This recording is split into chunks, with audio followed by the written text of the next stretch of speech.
brother had once given me for my birthday, a collection of short stories. Well, I started to reread one of those stories. It was about a man who one morning wakes up and cannot bring himself to get out of bed. He shuts his eyes in self-defense. He re-examines his life. He sees with a restlessness.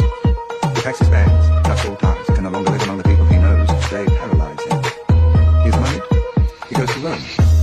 He wants to burrow under the earth like a ball, like a root. But even in Rome, he cannot escape people from his former life. So he decides to return to the city where he was born and educated, but which he can't quite bring himself to call home. Well, the move doesn't help. He feels he has no more right to return than a dead man. What can he do? He desires an extreme solution to his conundrum. He aches for nothing less than a new world, a new language. Nothing changes. Out of indifference, and because he can't think of anything better to do, he decides once more to leave his hometown, to do some hitching. A man picks him up, they ride off into the night, when bang, the car smacks into a wall. The driver dies. Our man is hospitalized, broken up. Months pass.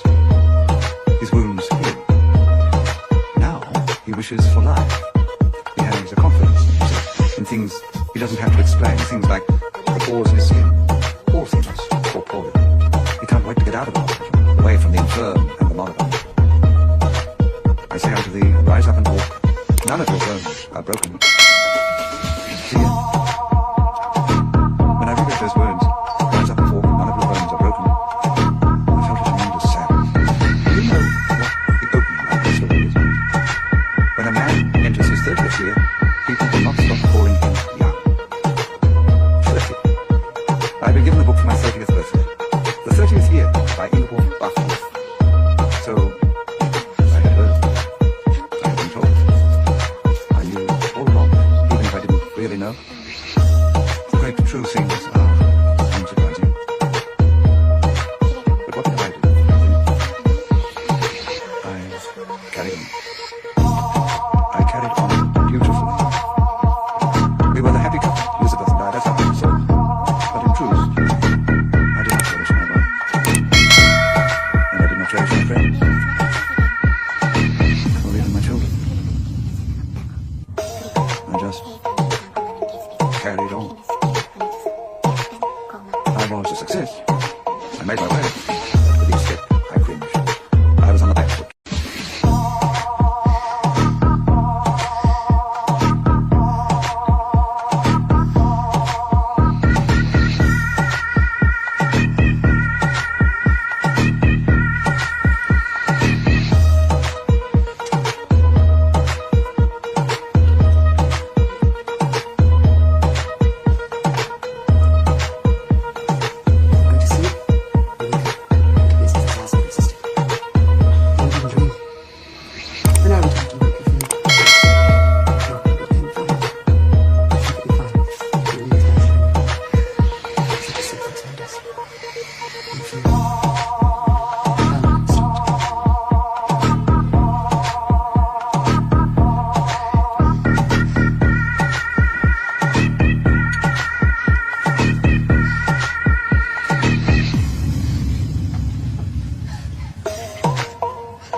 For my birthday, a collection of short stories. Well, I started to reread one of those stories. It was about a man who one morning wakes up and cannot bring himself to get out of bed. He shuts his eyes in self-defense. He re-examines his life. He sees with a restlessness. He packs his bags, cuts all ties, can no longer live among the people he knows. They paralyze him. He is moneyed. He goes to Rome. He wants to burrow under the earth like a ball, like a root. But even in Rome, he cannot escape people from his former life. So he decides to return to the city where he was born and educated, but which he can't quite bring himself to call home. Well, the move doesn't help. He feels he has no more right to return than a dead man. What can he do? desires an extreme solution to his conundrum. He aches for nothing less than a new world, a new language. Nothing changes. Out of indifference, and because he can't think of anything better to do, he decides once more to leave his hometown, to do some hitching. A man picks him up, they ride off into the night, when bang, the car smacks into a wall. The driver dies. Our man is hospitalized, broken up. Months pass. His wounds heal. Now he wishes for life. He has a confidence in himself, in things he doesn't have to explain, things like the pores in his skin, pores or pores. He can't wait to get out of the hospital, away from the infirm and the moribund. I say unto thee, rise up and walk. None of your bones are broken. See it? When I read those words, rise up and walk, none of your bones are broken, I felt a tremendous sadness. Do you know what the opening of the story is? When a man enters his 30th year, people will not stop calling him young. 30. I've been given the book for my 30th birthday. The 30th year by 𝘼𝐺𝐻𝑚. So, I had heard. I had been told. I knew all along, even if I didn't really know. The great true things are unsurprising. But what did I do? I carried on. I carried on beautifully. We were the happy couple, Elizabeth and I, that's how we said. But in truth, I did not cherish my wife. And I did not cherish my friends. Or even my children. I just carried on. I was a success. I made my way. But with each step, I cringed. I was on the back foot.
Strange thing happened. I was riding through my bookshelves and I noticed a book my brother had once given me for my birthday, a collection of short stories. Well, I started to reread one of those stories. It was about a man who one day wakes up and cannot bring himself to get out of bed. He shuts his eyes in self-defense. He re-examines his life. He sees with a restlessness. He packs his bags, cuts all ties, can no longer live among the people he knows. They paralyze him. He's married. He goes to Rome. He wants to burrow under the earth like a ball, like a root. But even in Rome, he cannot escape people from his former life. So he decides to return to the city where he was born and educated, but which he can't quite bring himself to call home. Well, the move doesn't help. He feels he has no more right to return than a dead man. What can he do? He desires an extreme solution to his conundrum. He aches for nothing less than a new world, a new language. And because he can't think of anything better to do, he decides once more to leave his hometown, to do some hitching. A man picks him up, they ride off into the night, when bang, the car smacks into a wall. The driver dies. Our man is hospitalized, broken up. Months pass. His wounds heal. Now he wishes for life.